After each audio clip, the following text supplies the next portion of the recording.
Hello guys and welcome to Building Brighton. This is the first episode in a brand new series on my channel after the failure, we will call it, of the Wellington Wanderer. We've taken a big step up to Brighton in the Premier League, and I'm going to really show you guys that I can actually do well with a football club in this game. Watch me eat those words after just a few days.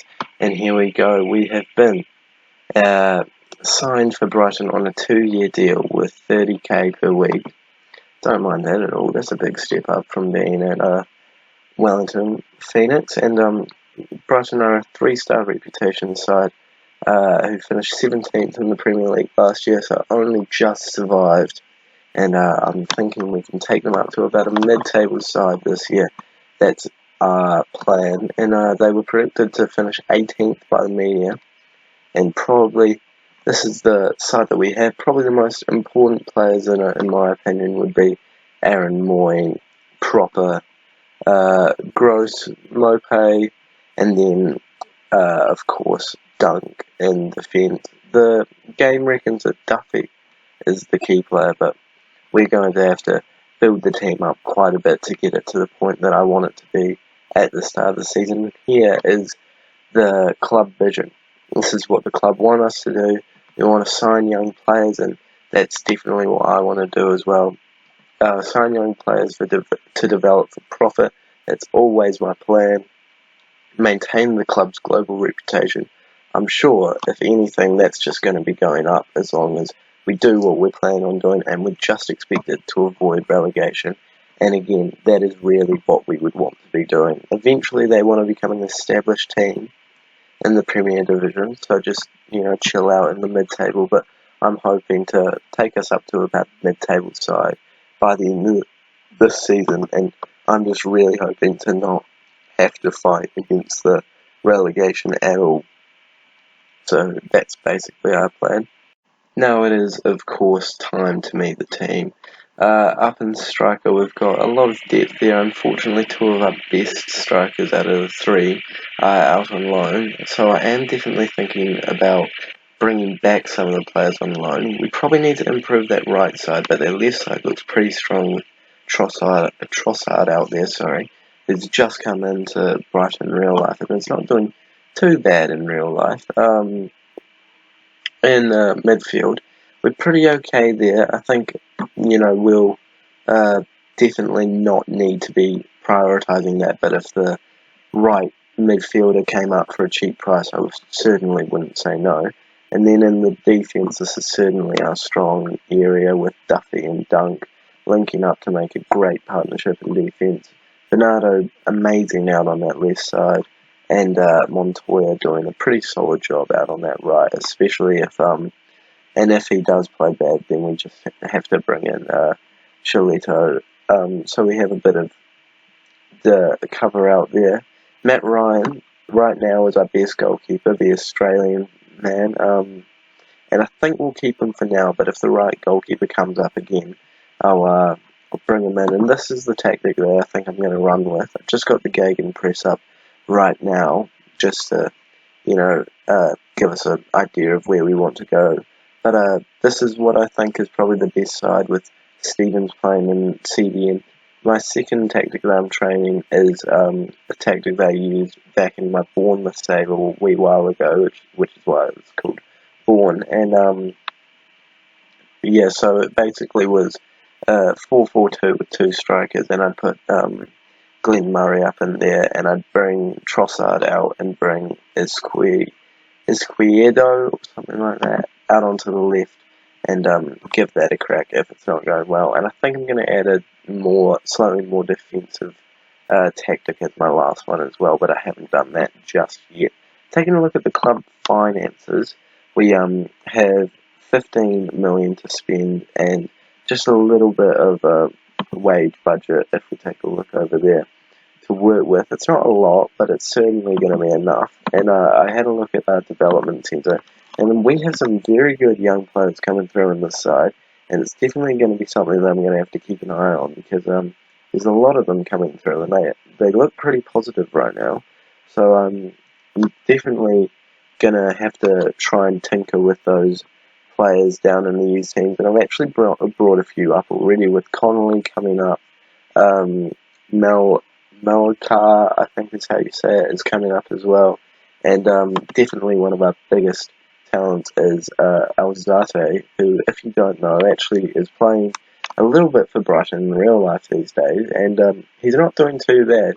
He's certainly going to be a midfield option for us, so that's why another one of the reasons why I'm not really too concerned about that midfield position, as well as Ostergaard being a centre back that we can keep an eye on with 5-star potential. It does look like a very promising side here, and I hope that we can make some signings to really solidify our place in the Premier League. And so that's basically the side. That's the introduction done, and I'll see you guys in a wee bit when we've made a few signings.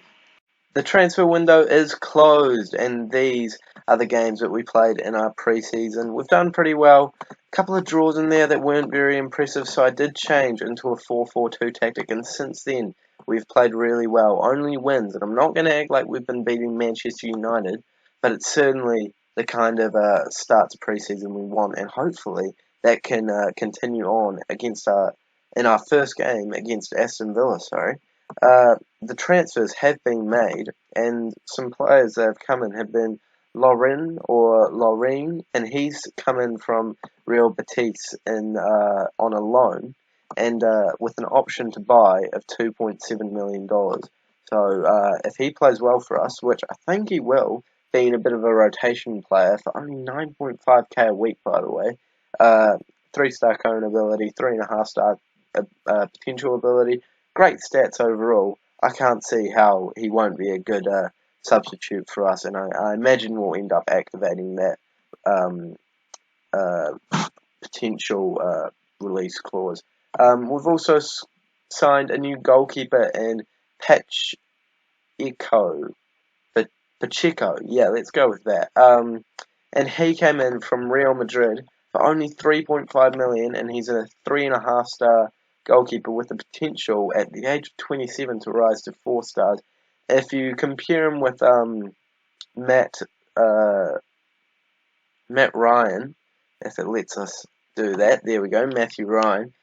He's better in almost everything, and I think he's certainly a good new starting goalkeeper for us. And I said at the start of the season that he was probably the only person that I was really thinking about getting rid of, and I've made a good switch, and I think he'll be solid for us this year. And not too old either, 27 years of age. He's still got a lot of good years left in him.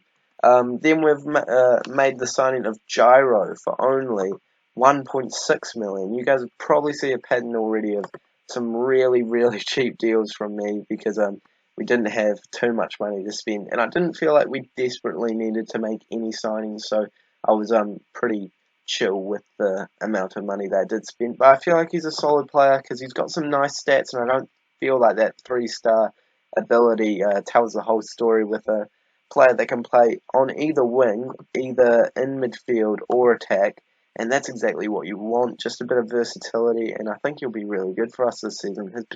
His value's already gone up to about 6 million for the 1.5 that we signed him for. That's definitely a bargain in my books. And then Lemos, he was signed for 500k, and he's a 3-star and 3.5-star 23-year-old centre-back with some decent stats, but he's probably just going to go straight out on loan for us with some bids from Wolfsburg and Eintracht Frankfurt. He's just going to go out because we do have a pretty solid defence right now.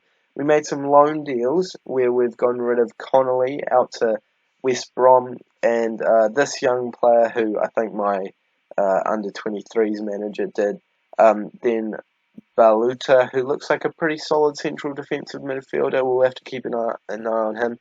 Alzate I really wanted to keep, but I just couldn't find a spot for him in the side, and I felt like it would be better if he was playing some regular football than rotting away in our reserves. And then Dan Burn was actually sold to Leeds just because I wanted to get a bit more money, and he just wasn't necessary. We made a bit of a profit on him overall, so I'm certainly not disheartened by the amount that we got from him.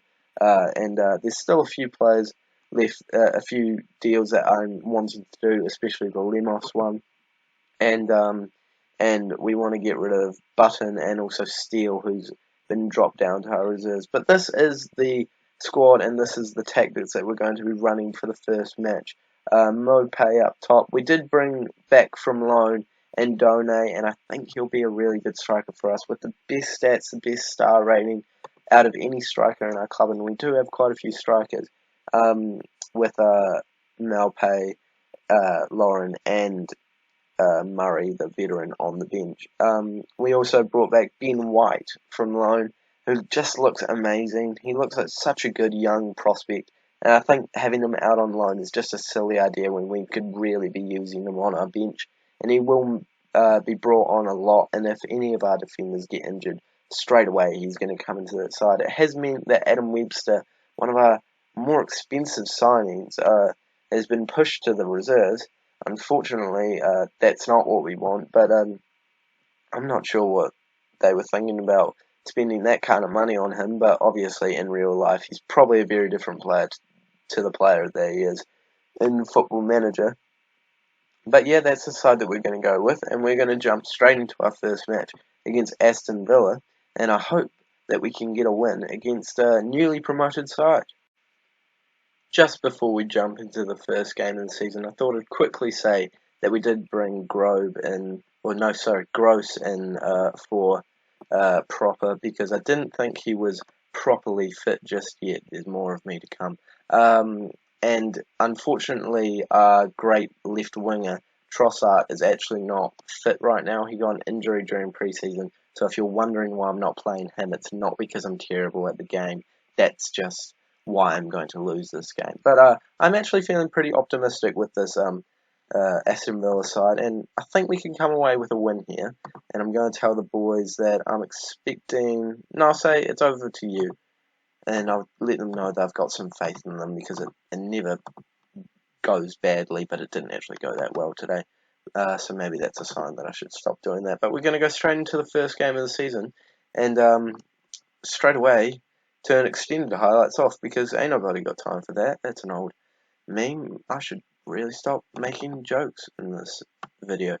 Moving on to slightly faster, and there we go. If you're wondering what kind of match speed I watch games on, that's exactly how I watch my games. Every single one of my saves. Bernardo puts it in, but we all know it's not actually a chance. It's just a kickoff. Who watches extended highlights? Don't have time for it. Automatically, straight away, Aston Villa have an opportunity with Ingles playing it up to Douglas Luiz, and Moy tries to make a big challenge in there, but he can't quite get the ball, but we do end up with it. Duffy playing it back to Bernardo back to Duffy to Moy, Moy up to Mopay, but can't quite manage to get to the ball. Heaton plays it up to Douglas Luiz, and now Aston Villa are on the attack, and this is where my defensive genius comes into play. As we play it up, Mopay is one-on-one with the goalkeeper, and he just shoots wide. What a first goal that would have been. But that is good. That is promising stuff. That is exactly what I want this tactics to do. But Aston Villa do have a corner, and Mings puts it just over the bar, but that is definitely a warning sign from the Aston Villa boys.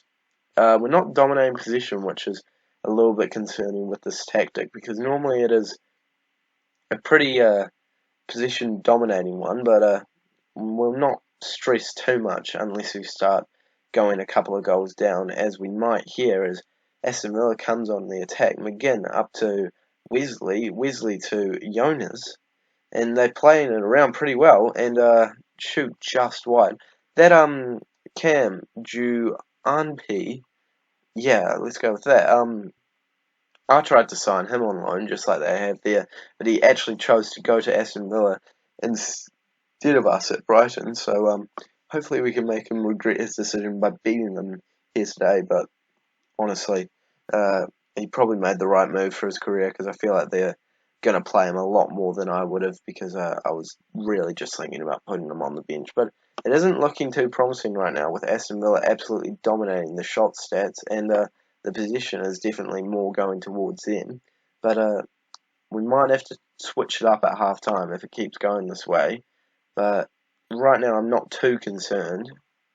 With 2 minutes of additional time left, it does look like it's going to go into half-time 0-0, and it has, obviously.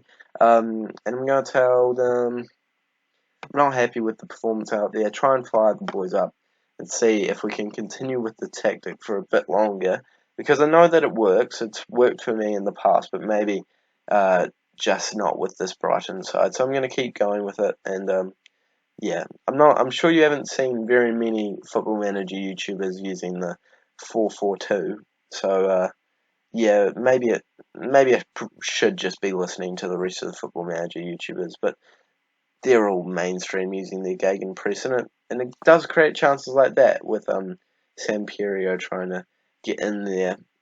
Samperio? Who's Samperio? Maybe that's a Gyro, but just coming up with his first name like it does with some players. It might be. Yeah, it must be, because we certainly don't have a Samperio in our side. Or maybe I was seeing things, but anyway, the game continues, and it does look like we're getting a bit back into it. I don't think that Aston Villa have had a single shot in the second half, but it is probably time to make a change, and I think that change is going to be March on for Jay. Not going to even try and pronounce that name because it's just going to end up being a little bit disrespectful, to be completely honest. We've just brought Lauren on for Malpay to try and make a difference, and this is the first chance that we've had since then, and Wesley scores off a cross from John P, and straight away I'm thinking about changing the tactics. Nothing's happened for ages, and now it looks like we're going to have to make a bit of a tactical change to try and get something out of this match, and I'm going to go attacking, and we've got a chance here. If it ends up going our way, I might not have to change tactic, but otherwise I think I'm going to have to bring those wing players forward and maybe switch to a Gegenpress and Trezeguet scores. I think that's already it, guys. First game of the season, I'm already doubting my tactics. I tell you, they've worked for me before, but maybe they're just not right for this side. But pause the game, bring Gyro onto an inside forward, March onto a inverted winger, both onto attack, and we'll move it to a Gegenpress tactic and play attacking and see if we can get anything out of the last few minutes of the game as we play it back to Duffy, up to Samperio. I have no idea who Samperio is. Who is Samperio? It must be Gyro. Yeah, it's got to be Gyro. But it looks like they've got another attack to end the game. Jota bringing it up. Plays it wide to Trezeguet, the goal scorer, and he's going to take another hit, and he scores again. Boys, it's the 90th minute, and we're 3-0 down. It was 0-0 until the 80th minute. Nothing was happening, and now we're going to lose our first match of the season 3-0, unless we can get a goal back here, which would just be a little bit of a consolation. I'm already thinking about completely switching up my tactic, because it's not worked so far. Lorraine almost scores in March. Comes in for the follow-up, and Gyro gets the assist. We'll definitely take a consolation goal, but this is not the result that we wanted in our first game. March comes off the bench and does well. It might not be over yet. It could be 4-1 yet, as Aston Villa come at us again. No, but Bernardo makes the tackle, and no, Aston Villa have it again. Unless we can break down the attack, and we can, and Dono's coming up, and we've scored again. Maybe if we throw everything forward, and I tell them to push forward, we might actually be able to get something out of this match. I highly doubt it. I'm actually going to pause it and make a change in tactic, bringing Grove onto, no, not Grove, Gross, up. It looks like Grove. It's very confusing. Up onto that attacking midfield role and see if that does anything for the last few minutes. But I imagine this one's going to go down as a 2-3 draw. But that's a good fight back after being 3-0 down at one point. I can't actually be too disappointed with the result, and I think that's probably a sign that we should be using the Gegenpress, because since we changed it to the Gegenpress, it's either Gegenpress or Gegenpress, but I go with Gegenpress. Since we changed it to that, we actually ended up winning the game 2-1. So it's positive signs, but really, really not the result that we wanted in that first match. But we take the positives and we'll push on for the next match. And that match is against Crystal Palace away from home, another pretty winnable match. I think we can do that. 2 goals in this game from March and Andone. It's a pretty winnable game against Crystal Palace, and we'll see how they did in their first match. And they did not do well, but it was against Tottenham, to be fair, and it was away from home. And they actually did quite well, with Ndombele only winning it in the 91st minute. But we'll set up the tactics and we'll simulate until that game. And I'll see you guys when we're ready to start that match, and I'll show you what tactical style we're going to go for. So I started recording this game, and I just decided I couldn't do it to you guys. We tried the Gegenpress, and it somehow went even worse than the game against Aston Villa, and we lost 6-2. We were 3-2 down at one point, so they scored 3 goals, and then we scored 2, and then they just went on a rampage near the end of the game, and ended up beating us 6-2, and it's put us in 20th place in the league. And already, I'm switching up the tactics again, and we're going to do our best to try and actually find a tactic that's going to work with this team. But right now, it's already looking like it's not going to be a fun season for us, and it might be more of a relegation battle than a mid-table side. So I'll meet you guys back up for the game against Wolves, which I'll actually play no matter how badly we do. But I just didn't think I wanted to put you guys through that 6-2 loss. So I'll see you guys when we're ready to go for that Wolves game. Well, with our 2 losses on the trot and the really disappointing last match, I don't think we could verse a worse team than Wolves, especially considering they've won their last 5 matches, and they're all the way up in 5th place while we're rock bottom at the bottom. So, yeah, I'm going to show you guys a tactic that I'm going for. It's a bit more of a cautious sort of approach, because I feel like they're going to come at us really hard, and then we're going to try and pump a bit of high tempo, run at them, just really explode out of the blocks. But to be honest, I'm not actually feeling that optimistic, and I'm probably going to have to reconsider my whole tactical structure if we don't get anything from this game. But this is the side that we're going to go with. I brought Mope in for Andone because I just don't feel like he was doing quite as well as Mope would. So I'm just going to use this side and hope that we can come away with a win.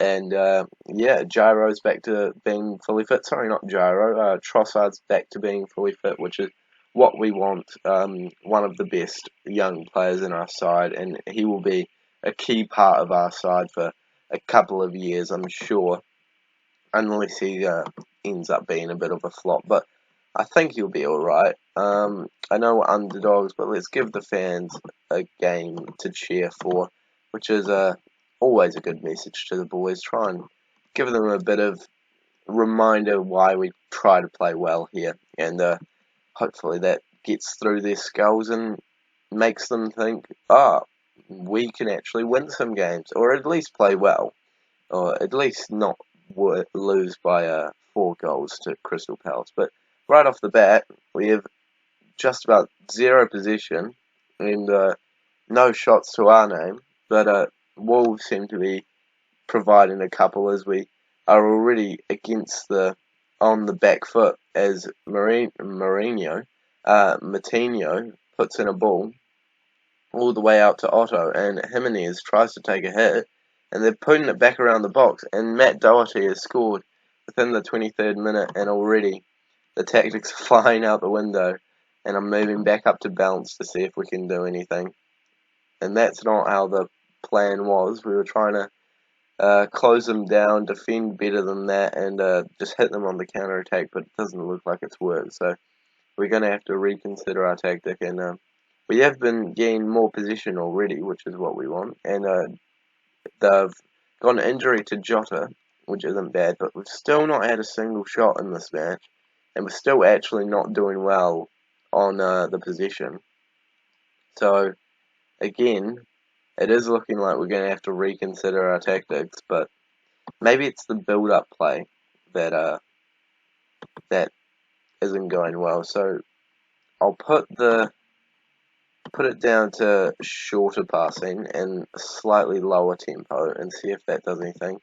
Maybe don't run at the defence, but I like whipping in balls because I just feel like it works really well in this game, and it's always worked well for me. Oh no, we did get a shot. At the very end of the half, we got a shot.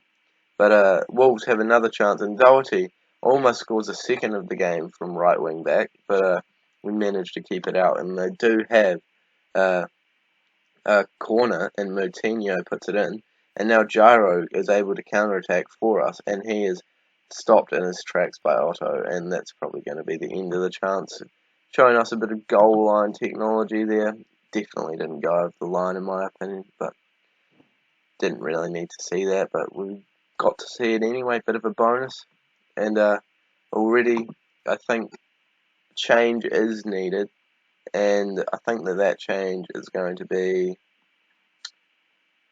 I think I'm going to bring Gross on for Stevens and move him up into an advanced playmaker role.